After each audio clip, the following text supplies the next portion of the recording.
All right, so today I'm going to talk about burdens. Burdens are what you are to your parents and family and friends. All right, now in the debate context. So I have four things to talk about in burdens. So the first one is burdens are basically what you telling the judge or you telling the room what you have to fulfill as a team in order to win or get closer to the win.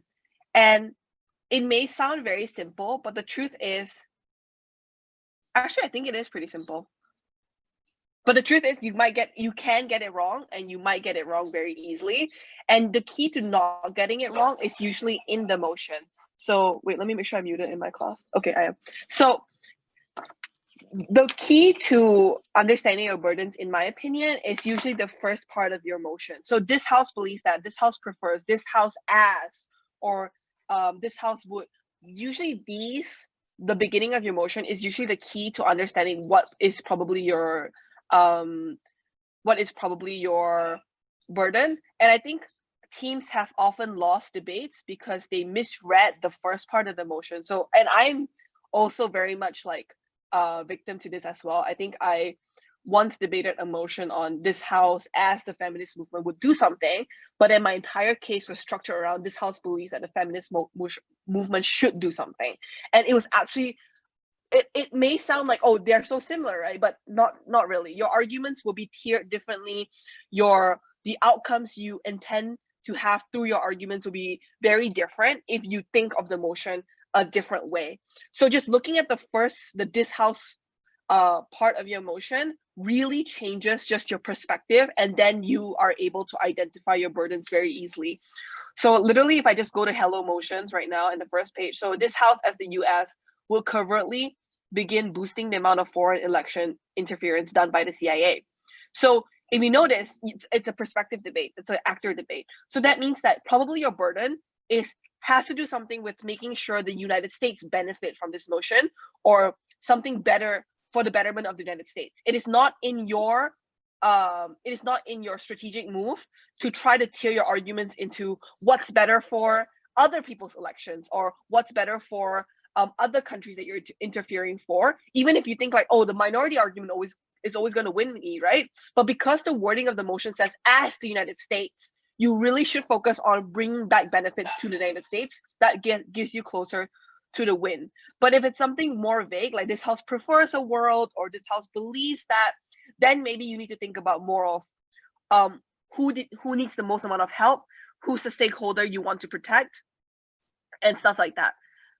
So the third thing I want to talk about is there's a common misconception that oppositions don't need burdens. The truth is oppositions also very much need burdens. It actually clarifies the debate much more when you don't let the OG get away with just defining what the opposition needs to prove, and therefore you prove it and then you win or you lose or whatever like that, right? If you are in the opening opposition of whatever team you are in, the first speaker should always come up and clarify what you think the direction you need to be headed to in order to win. So in my opinion, burdens are also very much you just giving directions to the judge to how to assess you as a team. So for motions as simple as this house regrets the social preference for positivity, that means that on opposition, your burden is not to prove that in all instances, positivity has been good. That's not your burden. That's way too big of a burden to take. You can just clarify in opposition, you just prove that there is enough good that positivity and the preference for it have brought upon that you don't have to regret it. And if you can clarify that to the judge and not let maybe a government team that's a little bit sneaky try to make you defend a burden that's way too big, always try to clarify it so you don't have to rely on your deputy to call it out in like the middle of their speech or something like that.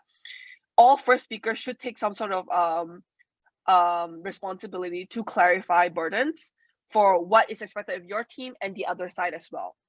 And lastly, in terms of closing teams, so in my opinion, the best closing teams are the closing teams that basically tell the judges what they need to do to win, which is the same as the opening, except you try to make sure that your burden is clearer, more concise than your opening.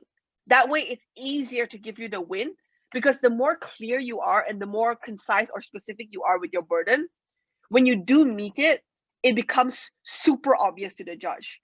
If you make your burden sound something like, the burden in today's debate is to prove why the world gets better, if that's all you say, every time you make the world better in your arguments, it's not clear to the judge. But if you make it very clear that maybe in a motion that you specify which specific stakeholders you make it better for, and what does better mean, right? Is it that their lives are improved, less economic destruction, more trade, or whatever it is that you want to prove? If you make that very clear and then you walk that judge through your arguments, every time you meet your burdens, it's super clear, and you can edge your opposition, your opening that way.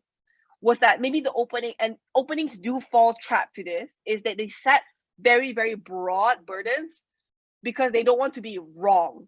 Because openings feel the pressure of, being an opening team. They open a debate, right? So if they are in any way wrong with their burden, they're too afraid to be specific. So you as a closing team should take that opportunity to be more specific, so that when you do meet your burden and when the other side doesn't, and you clarify what the other side's burden is, it makes you look like just infinitely better.